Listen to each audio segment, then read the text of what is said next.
오늘 아침 일라디오. 안녕하십니까. 오늘 아침 일라디오 아나운서 정은혜입니다.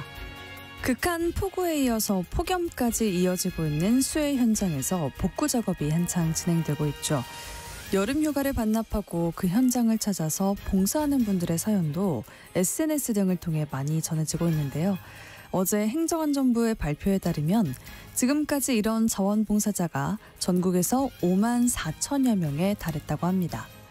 그 덕분에 충남 서산과 같은 지역은 피해 복구가 90% 이상 빠르게 진행됐다고 하는데 반가운 소식이 전해지고 있습니다.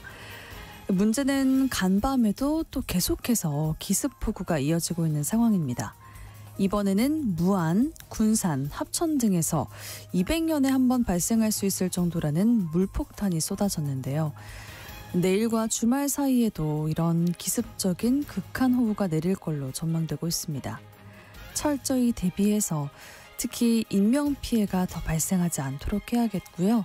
쉴 틈 없는 복구가 진행되는 현장에서도 더 큰 피해나 차질이 없었으면 좋겠습니다. 상황이 이렇다 보니까 농가와 농경지 정리 인력 수요가 더 많이 필요한 상황이라고 하는데요. 앞으로 더 많은 분들의 관심과 동참으로 올여름 내내 겪고 있는 이 위기를 잘 극복해내야겠습니다. 8월 5일 화요일 오늘 아침 일라디오 출발합니다.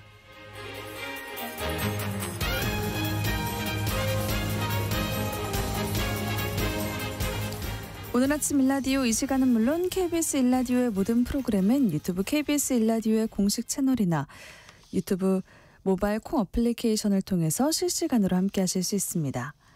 화요일 텃밭 가이드 시간인데요.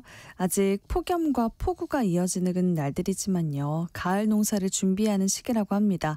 배추 모종 준비와 심기 등에 대해서 살펴보도록 하겠습니다.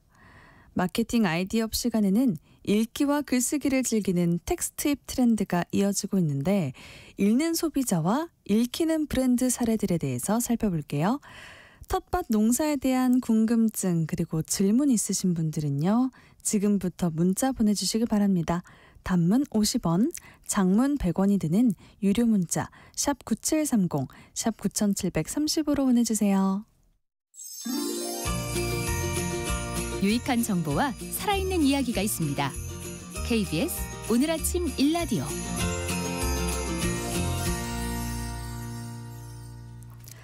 도시농부들의 텃밭 가이드 수원 씨앗도서관 박영재 관장님과 함께합니다. 안녕하세요, 관장님. 네, 안녕하세요. 네, 오늘 텃밭과 관련해서 궁금한 점이 있으시다면 단문 50원, 장문 100원이 드는 유료 문자 샵 9730, 샵 9730으로 보내주시기 바랍니다. 자세하게 답변 드릴게요. 네, 관장님, 전국적으로 비가 많이 내렸습니다. 비가 내려서 도움이 된 지역이 있고 또 남부지방에는 많은 피해가 발생하기도 한 것 같아요. 네, 제 밭의 경우는 한동안 가물었기 때문에 네. 이번 비가 단비가 됐습니다. 네. 곡식들이 꽃피고 이삭을 만들어가는 시기라서 꼭 필요한 비가 내린 셈인데요. 이런 비를 단비 또는 이제 꿀비라고 합니다. 한자로는 이제 때맞춰 내리는 비라고 해서 시우라고 이렇게 하는데요. 네. 요즘 아이들 이름에도 한글 이름으로 단비 그리고 한자 이름으로는 시우를 많이 사용하는 것 같습니다. 반면에 폭우 피해를 입은 지역에 또 많은 비가 내려 피해를 주는 비도 있는데요. 이런 비는 우리가 뭔가를 이제 강조할 때 쓰는 말인 억수라는 말을 사용합니다. 모쪼록 이번 비가 단비가 되고 억수가 되지 않았으면 하는 바람입니다. 네, 맞습니다. 폭염이 좀 누그러진 것 같기도 해요. 벌써 가을 농사 준비를 시작할 때라면서요, 관장님? 네, 이번 주 목요일이 아마 입추일 텐데요. 이제 본격적인 가을 농사를 준비할 때입니다. 지난 주말에 저 같은 경우는 이제 배추 모종을 냈습니다. 이제 딱 배추 모종을 낼 시기인가요? 8월 말 9월 초 처서의 즈음에서 이제 이 모종을 정식을 해야 하기 때문에 이 모종을 준비하는 건데요. 봄 작물과 달리 온도를 높일 필요가 없어서 노지에 포트를 배치하는 방식으로 해서 이제 만들었는데, 하지만 이제 어린 싹이 나올 때 벌레들이 먹기 때문에 벌레 걱정에 좀 간단하게 목초액을 이제 주변에 소독하고 활대를 꽂아서 한냉사를 씌웠습니다. 더위도 막고 벌레 피해도 막기 위해서 한냉사를 씌워줍니다. 근데 그 한냉사가 뭔지 궁금해요. 이게 꼭 필요한 건가요, 관장님? 방충망이라고 생각하시면 되는데요. 그러니까 벌레가 못 오게 막는 건가요? 네, 미세한 그늘막으로 이게 터널 모양으로 이렇게 씌워주면 벌레도 막고, 그리고 이제 한냉사가 이제 미세하게 그물 모양이기 때문에 약간 그늘도 제공해서 서늘한 기운을 이렇게 제공하는 그런 셈이 됩니다. 그러면은 그 한냉사가 꼭 필요한 거겠네요. 네, 아직은 이제 벌레들이 있고 또 무더위가 그렇죠. 있으니까요. 네, 이제 가을 배추 모종 준비하셨다고 하니까 이게 또 금방 김장철이 올 것 같은 기분이 드는데, 이제 우리 밥상에 꼭 빠질 수 없는 게 바로 김치잖아요, 관장님. 네, 그 백추의 역사가 의외로 길지가 않다면서요? 네, 김치가 우리나라 대표 음식이기 때문에 배추의 역사도 오래됐을 것이라고 생각하는 분들이 많은데요. 네. 하지만 배추는 고려 말 조선 초 여말 선초에 한반도에 들어왔습니다. 배추는 우리가 청경채라고 알고 있는 작물이 직계 조상격입니다.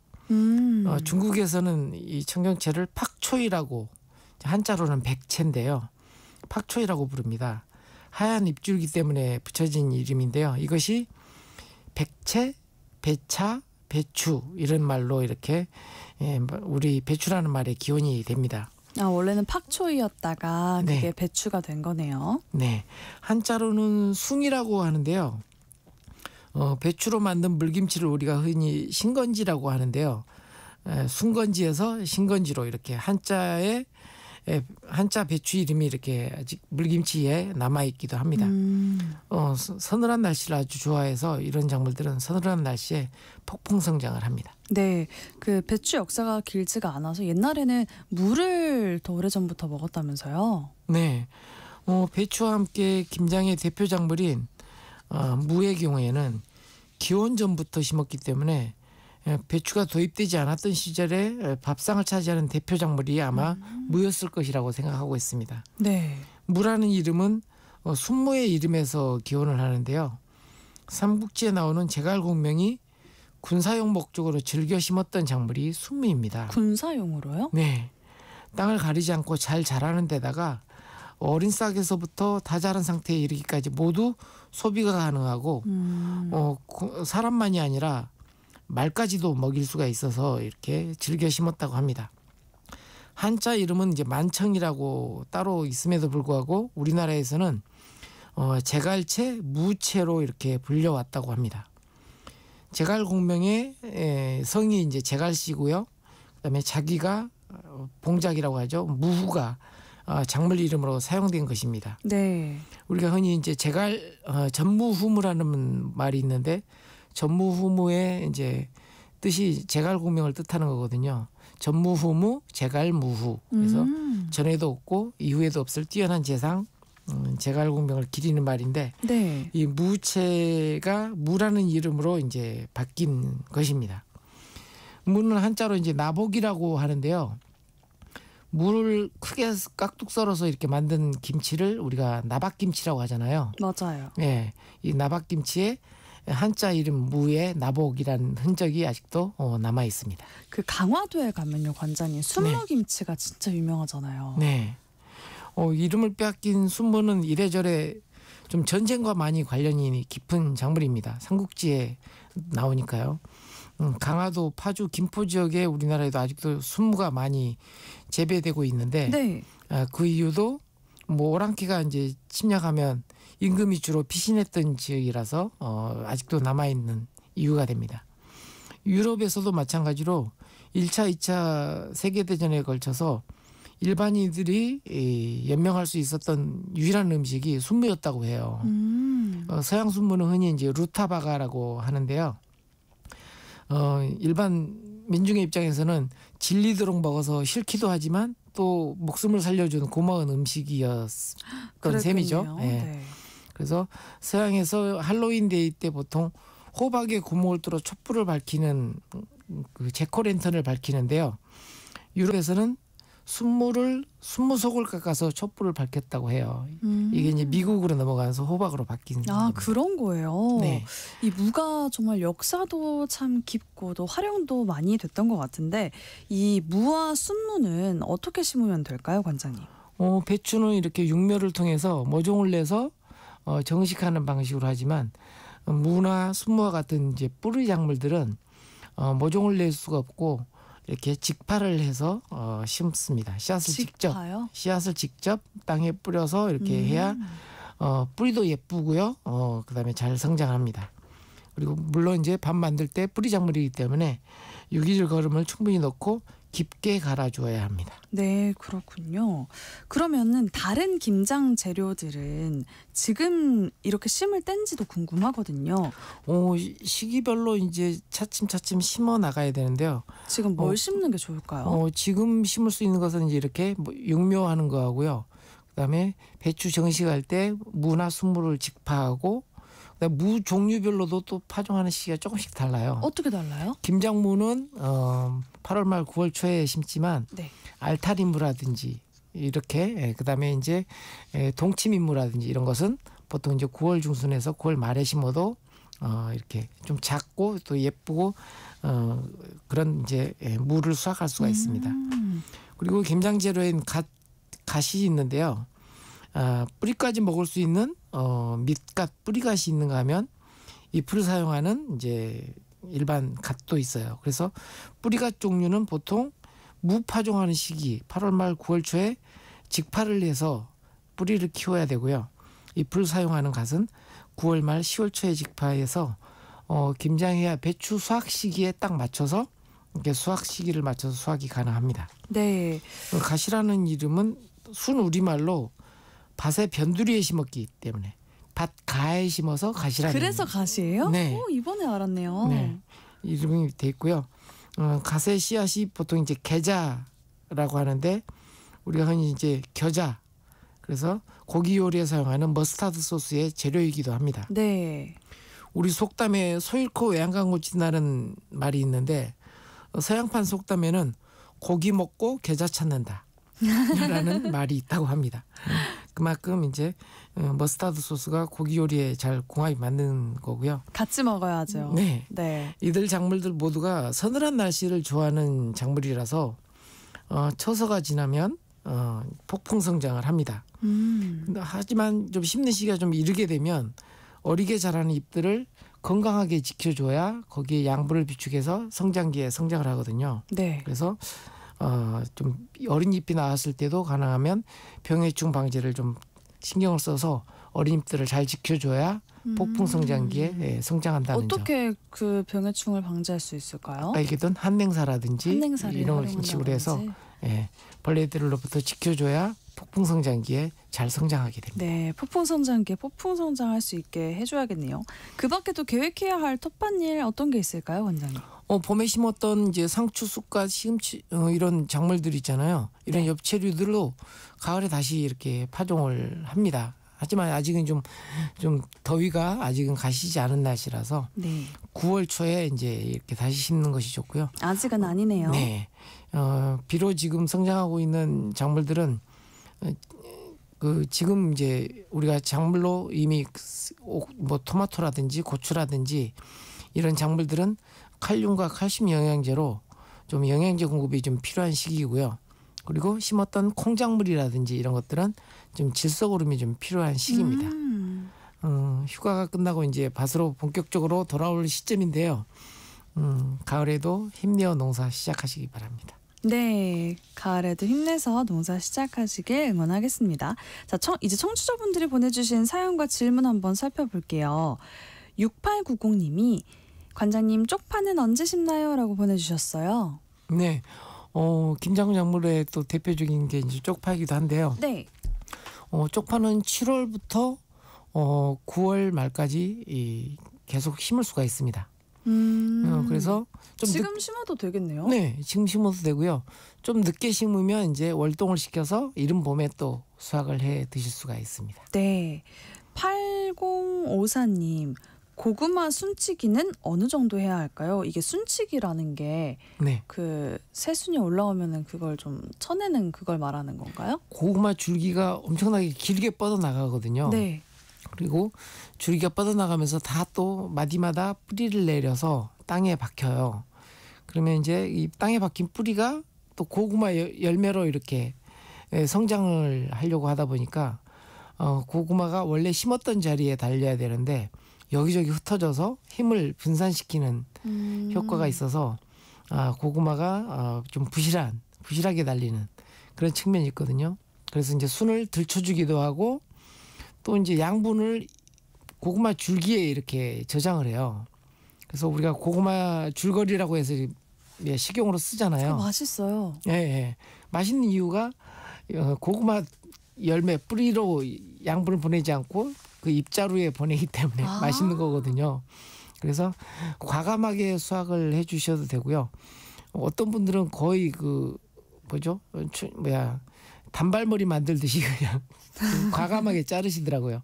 근데 그렇게 과감하게 잘라주셔도 밑은 잘 드니까요. 너무 걱정하지 마시고 좀 아끼지 마시고 열심히 수확해서 드시면 좋을 것 같습니다. 그럼 잘 잘라줘야지 고구마가 영양분이 풍부해지겠네요. 그렇죠. 네. 뿌리로 양분을 많이 보내죠.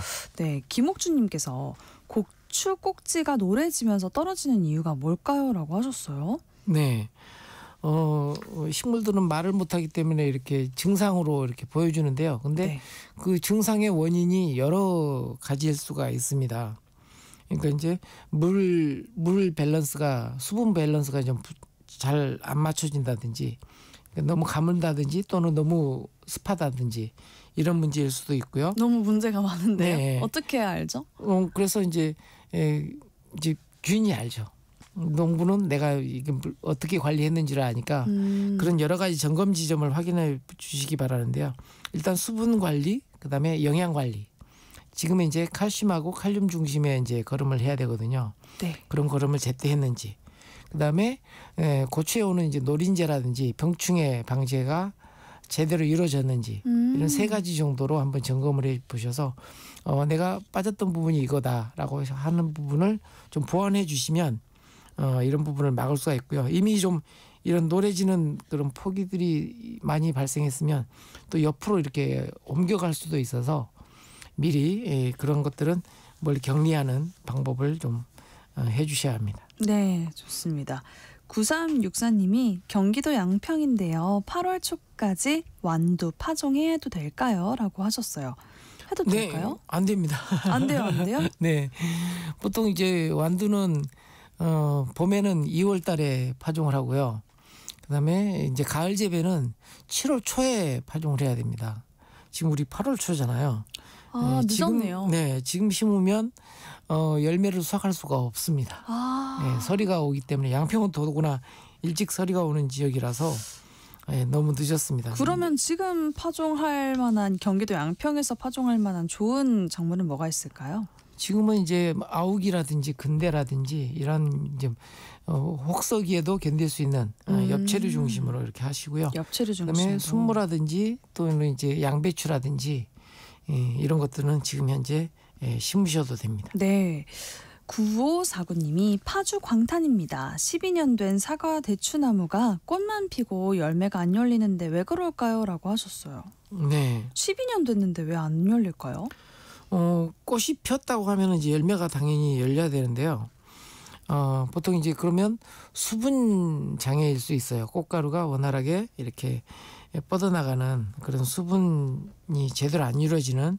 그래서 혹시 나무들 중에서 수분수 대추나무에 심어놓은 것들 중에서 수분 꽃가루만을 대체할 수 있는 수분수를 좀 보완을 하는 조치가 필요할 것 같고요. 그리고 영양 밸런스가 안 맞을 수도 있어요. 그래서 지금은 이제 어떤 다른 할 수 없지만 가을이나 이른 봄에 거름 관리를 제대로 못해서 이런 벌어진 일일 수도 있습니다. 그렇군요. 6676님이 200평 텃밭에 홍로사과 4그루가 풍년입니다. 그런데 연일 38도 강한 햇볕에서 열매 동전 모양의 검은 갈색으로 타서 썩어가니 매우 안타깝습니다. 더 피해를 안 보려면 어떻게 해야 될까요? 라고 보내주셨네요. 네. 어떻게 해야 되죠? 홍로 사과는 이제 조생종 사과에 속해서 좀 걱정이실 것 같은데요. 수확기가 얼마 안 남지 않은 그런 작물이긴 한데 보통 이제 이렇게 강하게 타는 그런 이제 일소 현상들이 이제 많이 생기게 되는데 대체적으로는 보통 이제 사과나무는 봉지 씌우기를 안 하는데 네. 요즘은 이제 햇빛이 이렇게 강하면 봉지 씌우기를 해주는 농가들도 있습니다. 봉지 씌우기요? 예. 그러니까 열매를 안 타게 막아주는 건가요? 안 타게도 하고 또 이제 병충해도 막아주고 이런 여러 가지 효과가 있는데요. 봉지를 씌운 이후에 어느 정도 좀 서늘해지면 봉지를 또 벗겨주는 작업을 해야 됩니다. 네. 좀 사과는 좀 손이 많이 가네요. 네. 또 이제 서늘해질 때는 이렇게 벗겨줘서 열매가 색깔이 예쁘게 앉도록 이렇게 해주는 조치도 필요해 보입니다. 네, 그렇군요. 0246님, 블루베리를 발코니에 심었는데 아무 소식이 없어요. 왜 그럴까요? 라고 보내주셨어요. 네. 발코니에 햇볕이 어느 정도 드는지를 한번 잘 점검을 하셔야 될 것 같아요. 블루베리는 지금 햇볕에서 한 6시간 이상은 노출돼야 되거든요. 네. 6시간 이상 노출되려면 보통 가장 좋은 게 남향이거나 서향인 발코니면 이제 그 정도 햇볕을 받을 수 있는데 햇볕 상태하고 그다음에 영양 관리, 그다음에 물 관리 이런 게 잘 되고 있는지를 한번 확인해 보시기 바랍니다. 블루베리는 사실은 이제 봄에 꽃피고 지금 이제 한참 블루베리 수확철이거든요. 맞아요. 네, 그래서 발코니에 이제 아마 화분에다 심었을 것 같은데 관리 상황을 한번 종합적으로 점검을 해 보시기 바랍니다. 2828님이 가을 배추를 심으려고 하는데 언제쯤 심으면 좋을까요? 라고 보내주셨네요. 네, 아마 이제 지금 원예상이나 이런 데 가보면 배추 모종이 나와 있을 텐데요. 지금 나와 있는 배추 모종은 이제 추석 배추라 그래서 네. 일찍 좀 수확하는 그런 품종에 속하고요. 아마 8월 말 9월 초면 이제 김장 배추 모종이 나올 겁니다. 네. 그에 맞춰서 이렇게 심으시면 됩니다. 지금 심고 김장 김치 담그면 되는 거죠? 그렇죠. 지금 심는 데는 대개 이제 대관령이라든지 이런 고냉지 채소가 추석 때 나오게 되는 거고요. 8월 말 9월 초에 심는 것들은 이제 김장 시기에 수확기에 딱 맞춰진 그런 배추 모종이라고 할 수가 있습니다. 네. 저희가 시간상 오늘은 여기서 마무리를 하겠고요. 답변 못 드린 질문들 다음 주에 이어서 해드리겠습니다. 텃밭 가이드 시간, 지금까지 수원 씨앗도서관 박영재 관장님과 함께했습니다. 고맙습니다, 원장님. 네, 감사합니다.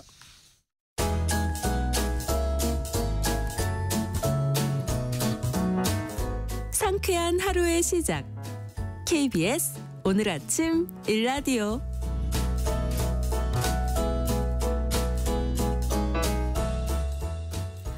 트렌드를 읽고 마케팅 전략을 세워보는 시간입니다. 마케팅 아이디어 시간. 오늘은 더 힙해지고 있다는 텍스트 힙 트렌드에 대해서 살펴보도록 하겠습니다. 마이테이스트 민재영 대표님과 함께합니다. 안녕하세요, 대표님. 네, 안녕하세요. 네, 텍스트 힙이라는 말 저도 많이 들어봤는데 이게 어떤 트렌드인지 한번 정리를 해주세요. 네, 우선 텍스트 힙은 텍스트와 멋있다는 의미의 힙이라는 단어가 합쳐진 단어입니다.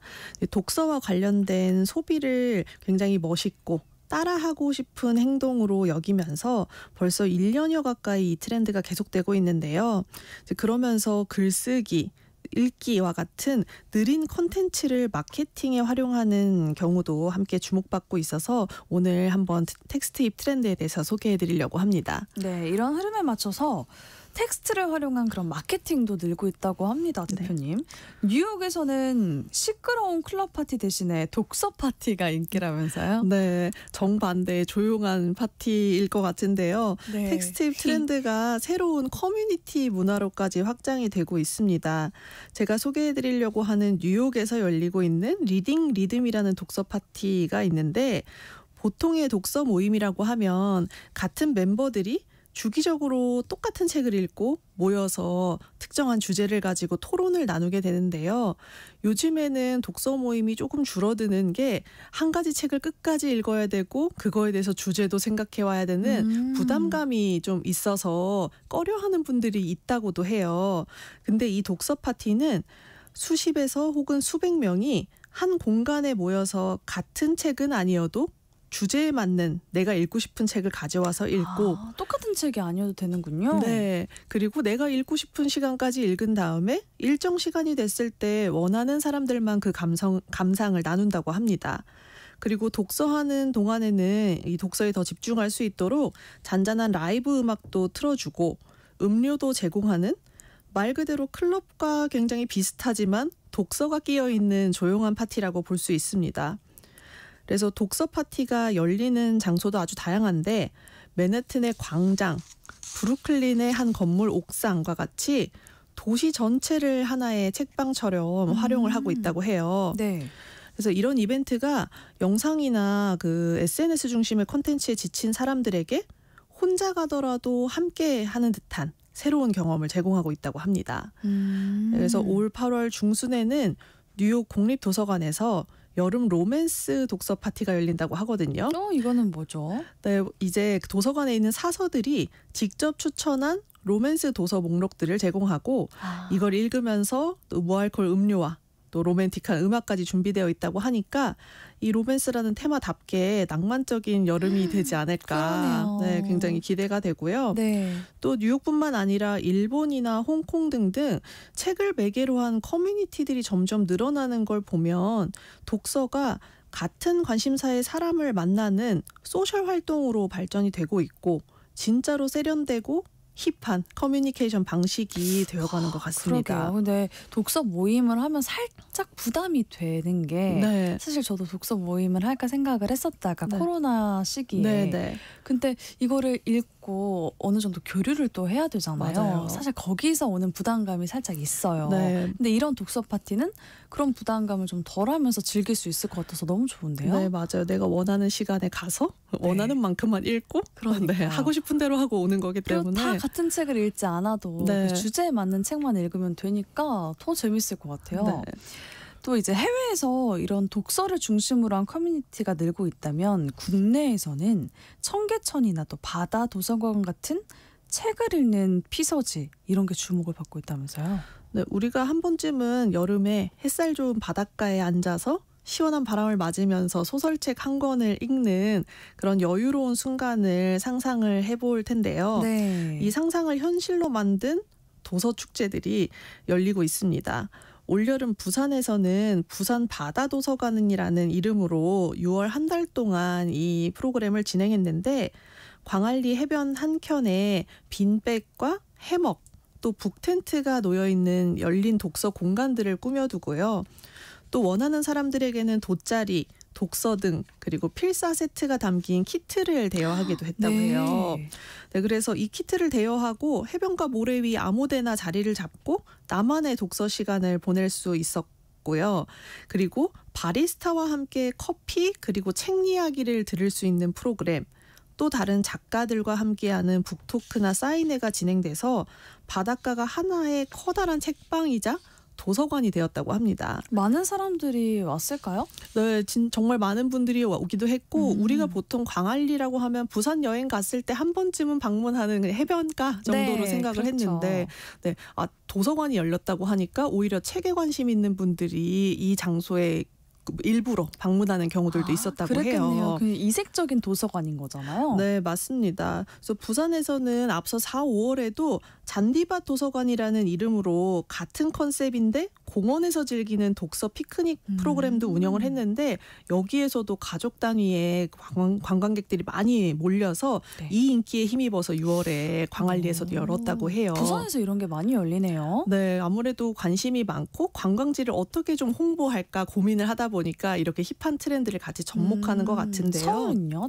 네, 청계천에서도 네. 책 읽는 맑은 냇가라는 이름의 프로그램을 하고 있는데 마찬가지로 청계천 그 가에 책을 읽을 수 있는 공간을 마련해 두었다고 해요. 그래서 지금은 너무 더워서 잠깐 중지했고 9월에 다시 열린다고 하는데 금요일, 토요일 이렇게 저녁이 되면 똑같이 빈백 의자와 독서 등들을 설치해 놓고 그 청계천가에 자유롭게 앉아서 책을 읽을 수 있다고 하니까 이렇게 저녁에 시원한 바람 맞으면서 조용한 책을 읽는 공간들이 피서지로 주목받고 있다는 점, 그리고 우리가 늘 가던 장소, 관광지 같은 공간들이 책을 읽기 좋은 공간으로 새롭게 정의되고 있다는 걸 보면 독서가 하나의 트렌드 또 라이프 스타일로 자리 잡고 있다는 뜻으로 보여집니다. 네. 그런데 요즘에 책을 그냥 읽는 걸로 또 끝나는 게 아니더라고요. 문학 작품 속의 장소를 따라서 떠나는 여행, 이른바 문학 여행이 MZ세대 사이에서 인기를 끌고 있다면서요? 네, 이제는 책을 읽는 데서만 그치는 게 아니라 책 속 장소를 따라서 직접 떠나는 사람들도 늘고 있다고 합니다. 문학 여행 혹은 문학 성지순례라고도 불리는 이 트렌드가 텍스트입 열풍이 여행까지 바꿔놓고 있다라는 것을 보여주는데요. 사실 이미 영화나 드라마 팬들이 그 촬영지를 찾아가서 사진을 찍는 일종의 성지순례 문화들이 있긴 하잖아요. 네, 맞아요. 네, 그건 근데- 오래전부터 네, 있었잖아요. 맞아요. 그래서 팬들이 외국에서도 들어오고 그 직접 촬영지를 찾아가는데 단순히 배경지 인증만 하는 게 아니라 소설 속 장면이나 작가의 삶을 직접 체험하는 여행까지 늘고 있다고 합니다. 정말요? 네. 어떤 게 있죠? 예를 들어서 무라카미 하루키의 작품 속 장소를 그냥 찾아가는 게 아니라 그가 다녔던 도서관도 찾아가 보고요. 아, 네. 그의 에세이에 나왔던 위스키를 직접 마셔보는 체험을 같이 해서 코스를 짠다고 해요. 그래서 그 소설 속 장소가 아니라 내가 직접 작가가 되어보고 주인공을 경험해보는 다양한 여행을 계획한다고 합니다. 우와. 네. 또 국내의 경우에는 뭐 소설가 김훈의 자전거 여행 소설 속에서 언급됐던 담양의 메타세콰이어 길, 또 담양 곳곳의 골목들을 자전거로 직접 여행을 해보면서 책도 즐기고 그 책 속의 공간을 함께 즐긴다고도 하는데요. 네, 서울 도심에도 이상 작가의 작품을 보관 중인 공간, 네. 또 독립운동가이자 작가였던 그날이 오면 시문 작가의 네. 동상이 있는 공원처럼 이렇게 곳곳에 가볼 만한 장소들이 많다고 하고 이런 장소들이 SNS를 통해서 언급되고 또 확산이 되고 있어요. 네. 그래서 이렇게 읽는 사람들이 떠나는 여행, 또 그 여행의 시작이 책 속의 한 문장이라는 게 요즘의 텍스트 힙 트렌드를 그대로 보여주는 것 같고요.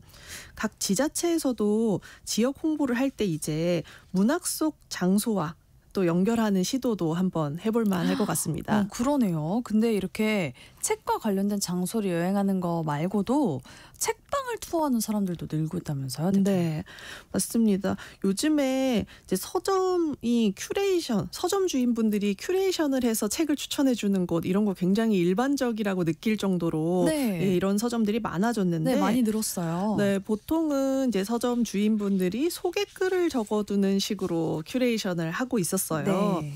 근데 이제는 서점 자체를 하나의 컨셉화해서 만들어 놓는 경우도 있습니다. 예를 들면 이대 한 책방은 진열된 모든 책이 추리 소설로 되어 있는 미스터리 서점도 있고요.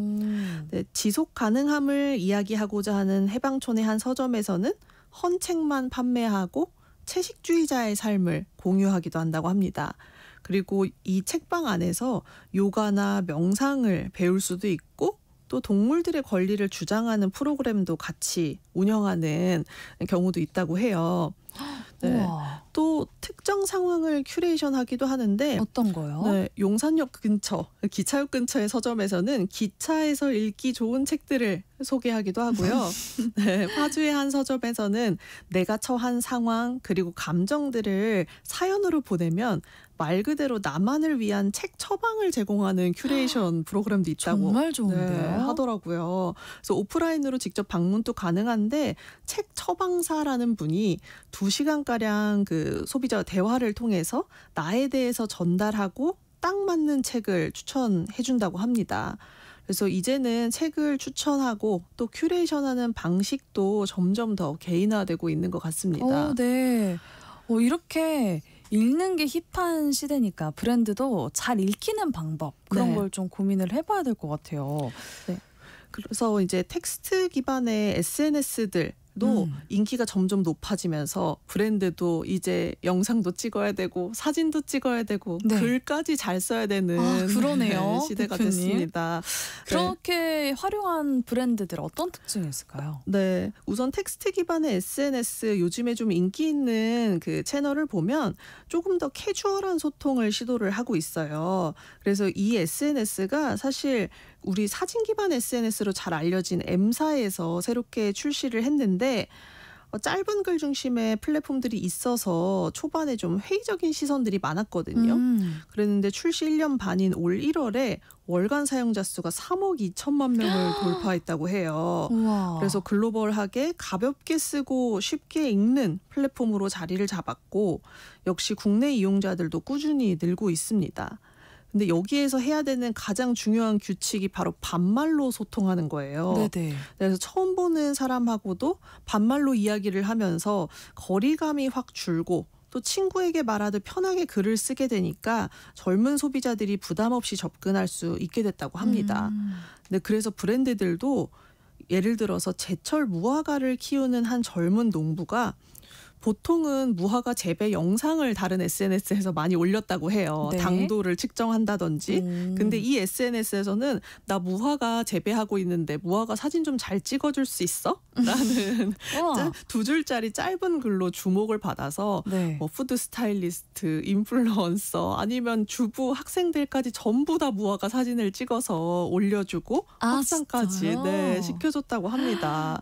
또 어떤 디저트 브랜드 대표는 네이밍이 어렵다 보니까 SNS 친구들에게 이름만 들으면 관심이 갈 것 같은 제품명 뭐가 있어? 라고 질문하면서 아이디어를 얻었다고 합니다. 네. 이런 SNS가 좀 더 개인적인 이야기들이 잘 통한다는 특징이 있는데 또 성인병을 진료하는 내과 의사가 본인의 저녁 메뉴를 매일 올려주기도 하고요. 네. 네, 자영업자들의 고충을 털어놓으면 이 SNS의 친구들이 서로 공감해주면서 저절로 홍보를 시켜주니까 이 텍스트 기반의 SNS에서는 작고 또 소소한 이야기들이 사람들의 공감을 끌어내는 것 같고 이런 것들이 자연스럽게 브랜드에 대한 호감 또 신뢰로 이어지는 것 같습니다. 그렇군요.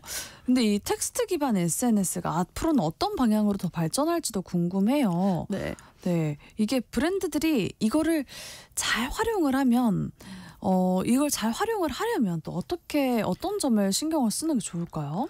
네, 이렇게 텍스트 기반 SNS가 주목받는 게 단순히 새로운 플랫폼이기 때문이 아니라 콘텐츠, 숏폼 중심의 그 콘텐츠가 과잉 상태인데다가 굉장히 피로도가 높아졌기 때문에 네. 자극적인 것보다 정반대의 이제 짧더라도 밀도 있는 느린 콘텐츠에 반응하는 경향이 있기 때문이거든요. 그래서 앞으로는 이 정보성 콘텐츠, 텍스트 콘텐츠를 그냥 소비하는 게 아니라 내가 읽고 저장하고 내 생각을 연결하는 방식으로 활용할 것이기 때문에 짧은 토론이나 또 이 텍스트 기반 SNS 안에서도 큐레이션, 또 나만의 글 저장소 같은 성격으로 진화할 것으로 예상을 하고 있어요. 네. 그래서 예를 들어서 독서를 제가 예를 들면 이제는 서점에서 이제 앱을 많이 출시해서 그 안에서 책을 읽을 수 있는 앱들이 있잖아요. 맞아요. 근데 요즘에는 책은 없지만 내 독서를 기록만 할 수 있는 앱도 늘고 있고 네. 그다음에 디지털 필사 앱이 인기를 끌고 있대요. 그래서 내가 우와. 책을 읽은 감정 그리고 내가 남기고 싶은 문장들을 디지털로 수집하고 공유하는 기능들이 점점 더 강조되고 있다고 합니다. 그렇기 때문에 앞서 소개해드렸던 오프라인 커뮤니티 활동들을 디지털로 옮겨서 SNS에서도 이어쓰고 함께 쓰는 기능이 있는 SNS가 늘어날 것으로 예상이 되고요. 네. 브랜드 입장에서도 이렇게 흐름에 따라서 잘 읽히는 말, 그래서 상품을 설명하고 홍보하는 것보다는 상품을 만드는 동안의 시행착오, 그리고 단순히 후기보다는 소비자 한 명 한 명의 이야기들을 친구처럼 가볍게 그러나 진심 어린 톤으로 홍보를 해야 더욱더 쉽게 다가갈 수 있을 것 같습니다. 아, 그렇군요. 이게 개인만 이제 SNS를 활용을 하는 시대가 아니라 이게 네. 브랜드들도 똑똑하게 이렇게 네. SNS를 잘 활용하고 또 네. 이젠 텍스트 기반으로 또 잘 신경을 써서 활용을 하면 좋겠다라는 생각이 드는 시간이었습니다. 네. 여러분 아이디어를 좀 얻으셨습니까? 마이테이스트 민지영 대표님과 함께했습니다. 고맙습니다, 네, 대표님. 감사합니다. 네, 오늘은 내륙 지역을 중심으로 곳곳에 소나기가 내린다고 합니다. 우산 하나 챙기시는 게 좋을 것 같습니다. 오늘도 힘내서 좋은 하루 보내세요. 전 내일 다시 인사드릴게요. 아나운서 정은혜였습니다. 감사합니다.